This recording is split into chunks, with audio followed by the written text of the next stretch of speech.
Hello students, welcome you all to the fifth lecture of marketing management, and today we are going to discuss the topic marketing environment. So marketing environment, when we are talking, we should give the definition, and the definition says all the actors and forces outside the marketing which have affect the marketing management's ability. Okay, the actors and factors which affect the marketing management activities, we will say these all are marketing environments. So one definition we can see here given by the Philip Kotler, he says that a company's marketing environment consists of the actors and forces outside of marketing that affect the management's ability to build and maintain successful relationship with the target customers. So marketing environment, it could be the internal environment of a company or external environment. The external environment we have divided into two categories: micro environment and macro environment. Let's see what all these micro, macro and internal environment is in the next slide. So when we are saying the internal environment, it is company specific environment. Okay, and it includes the owners, workers, machines, material.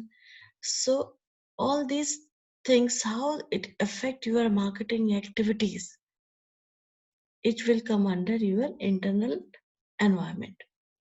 Next, when we are talking about external environment, as I have told you earlier also, we have divided into two categories, your micro and macro. Micro means smaller, means have the limited effect, and macro is the wider scope. So under micro environment, the company itself, its supplier, intermediaries, customers, public, competitors, they all will come under your micro environment. And macro environment have a broader sense. In this, your pestle analysis like political, technological, economical, social, legal. So all these factors will come under your macro environment, and how they are affecting your marketing activities we will learn. So when we are saying micro environment analysis, first we are saying the suppliers. Okay, who are the suppliers? Who are supplying the raw material for you to develop or manufacture the goods? Okay, so they have a huge power. They hold power when there is only one supplier of the good or services. Okay, so that time they can hold the supply of the material and it can affect your production. Then comes intermediaries. Intermediaries are like retailers and wholesalers who are helpful for distributing your products or services till the end customers. Okay, so your marketing success depends hugely on those intermediaries. Whatever, however good product you are developing, if it is not reaching till the end customer or the target customer, all your activities will be waste. So it is very important to have a very good intermediary or channel partners. Next are the customers. So customers could be a business like business customer, or it could be a end customer or the consumer who are consuming the product. It could be a local, it could be an international customer. Okay, and the reason for buying the product, why the person is buying your product, it is also very important to consider. Next, the competitors who are selling or developing the similar product or the same product or services. So here we need to check how they are doing pricing or the product differentiation, and how it is impacting you, and how you can get the benefit of the drawbacks or the points the competitor is not able to cover, how you can get ahead of them. Third is general public. Organization has a duty to satisfy the public Okay, you are whatever you are producing or whatever business you are doing, it should not be harmful for the general public. Okay, in the past, you might have seen that so many businesses close down their operation or shift their production unit from one place to another because the local public was not supporting. The example of Tata Nano, how they moved from Calcutta to Gujarat because the farmers in the Kolkata were not supporting the production of that car into their state. Okay, so those general public also have impact on your organizations or your marketing activities. So you need to consider them also under micro environment. Next is macro environment analysis. As I told earlier also, when we are saying macro means we are talking about the broader term. So under this political, economical, socio-cultural, technological, environmental and legal, these topics or these factors will be there which have an effect on marketing activities. So let's first see what is political and factors.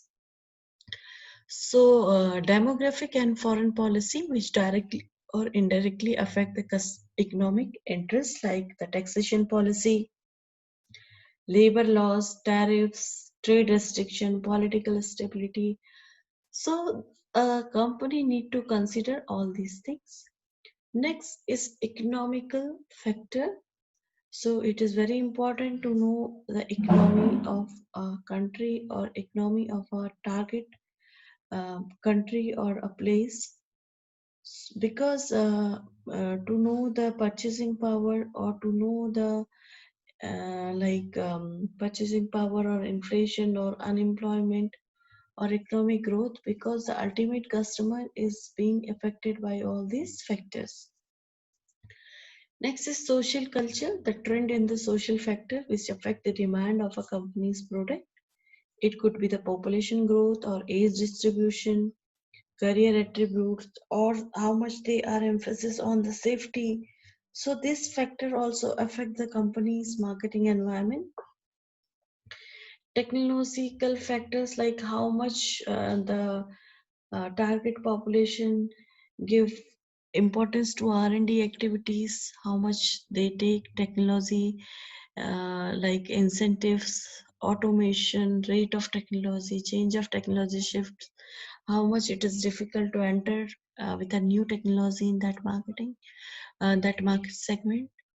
Next is your environmental factors like ecological and environmental factors. What are the environmental laws? How is the weather there? Climate change. And lastly, the legal factors of that particular state where you want to do your operations. So you need to consider what are the customers' laws, what are the employment law, health and safety laws. So when you are making your marketing strategy or when you are developing your product for a particular target area, you need to consider all these factors. Now let's see what is the difference between the macro and micro environment. So first, when we are saying about macro environment, it is external environment of the organization and micro is internal environment of an organization. Macro environments are very complex because that factors whichever are there, it is not in under your control, very broader area and they are very complex. But micro environment are less complex in comparison to the macro environment. Marketing interacts with the element prevailing outside the organization, as we have already uh, says that external environment are out of your control, very complex, whereas the micro environment marketers interacts with other function areas of the organization. And under macro environment, we are saying that factors remain beyond the control of marketers because political, legal, social, ecological, all those concepts are not in the control of any marketer. But micro environmental control, we can control those factors to some extent. Macro environment has a huge impact on shaping marketing decision, whereas in compared to macro, micro environments remain comparatively independent, are shaping marketing decisions. And lastly, based on functions, macro environment factors may create an opportunity or pose a threat to the marketing activity of an organization, whereas micro environment factors reveals the capability of an organization to exploit the opportunity or to combat the threat through its marketing activities. So I hope this differentiation is clear. Now let us see one example how we can how a company can uh, do the macro and micro factors analysis for its business. Let me stop the sharing, and once again I will share the new things. I have downloaded one example for you people so that you can understand this micro and macro factors properly. So here, this case of Dabur we are discussing here. Dabur, you all know, it is a company in a manufacture FMCG company in India which manufacture plenty of products. So it is the FMCG company in India with consolidated revenue over Indian rupees 7,800 crores and market capitalization over 46 or approximately 46,600 crores. This data is little old, 2016 data. You can check the latest data also in that. And this company is sharing its legacy of 130 years, and the products of Dabur are shown here. Let's do a quick micro and macro analysis of this company, Dabur. Now see here, when we are saying micro environment, so under micro environment, we have learned that your suppliers, okay, the company, the intermediaries, the common people, they all are the factors of micro environment. Let's see. First, the company analysis we have done.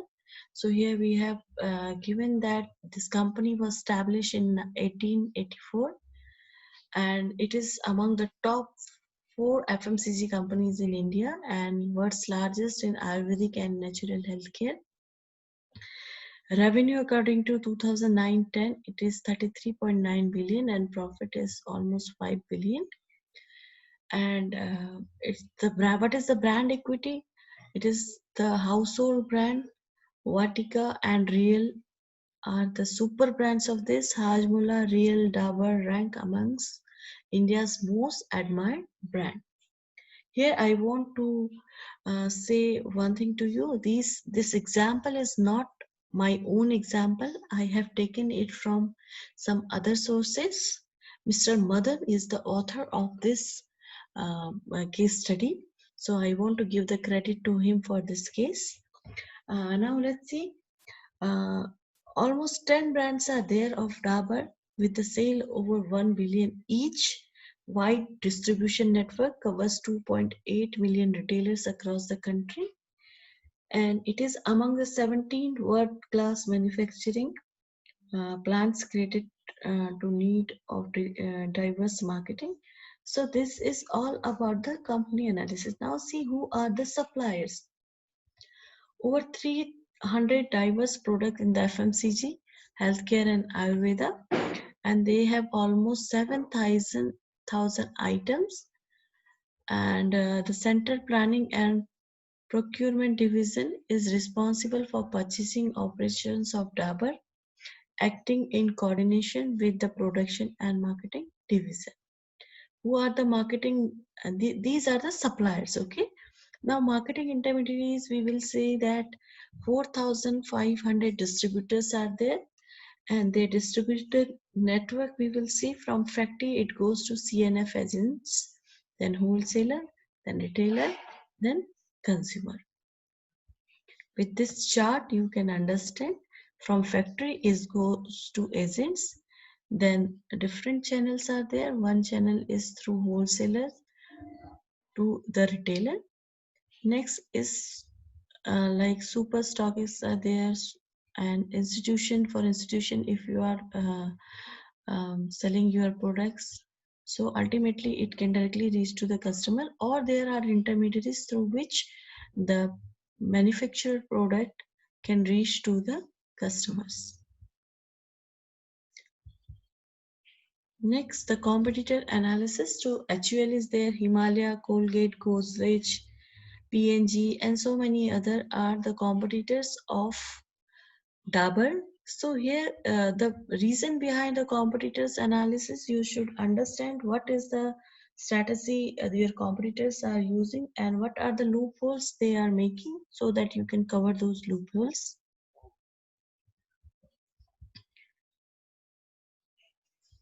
Now, when we are doing macro environmental analysis, first is the demographic factors. So you can see here almost they have 7 factories spread across India and abroad, 11 manufacturing facilities in India, mostly in Baddi and Pannagar, Uttaranchal. And Dabur has been in the forefront of popularizing this alternative way of life, making its product more than 60 countries all over the world. And more from this, you can take the technological factors or technological forces, IT initiative which they have taken, that ERP systems they are using, and new data centers they have established. So this shows that how they are taking that R&D or technological factors into consideration. Then political factors you can see here, never funded any government or political party. Socio-corporate responsibility they are doing.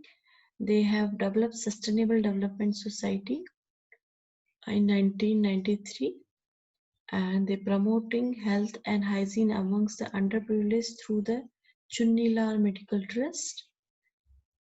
And after that, Plant for Life program they have started from school children. So these all comes under their political factors.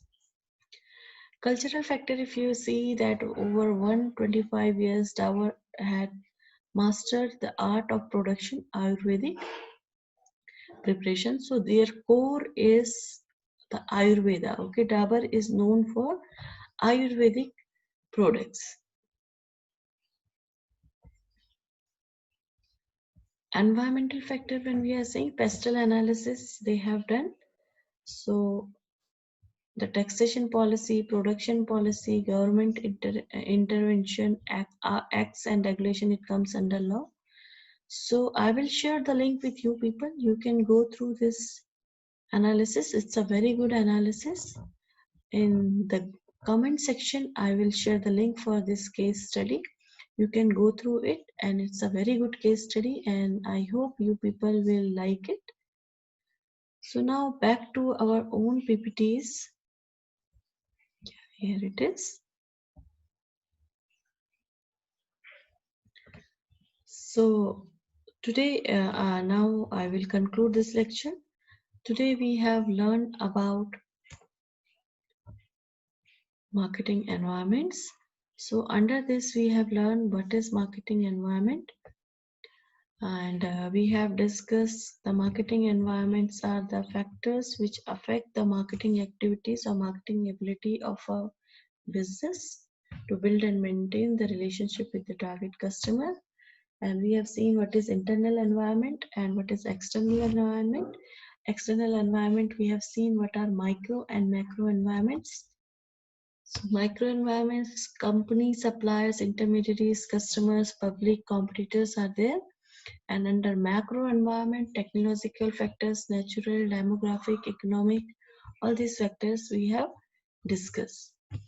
And at the end, we have seen what is the difference between macro and micro environment. So I hope you people understood today's lecture. If you have some queries, you can ask me over the WhatsApp group. Thank you very much for watching today's lecture.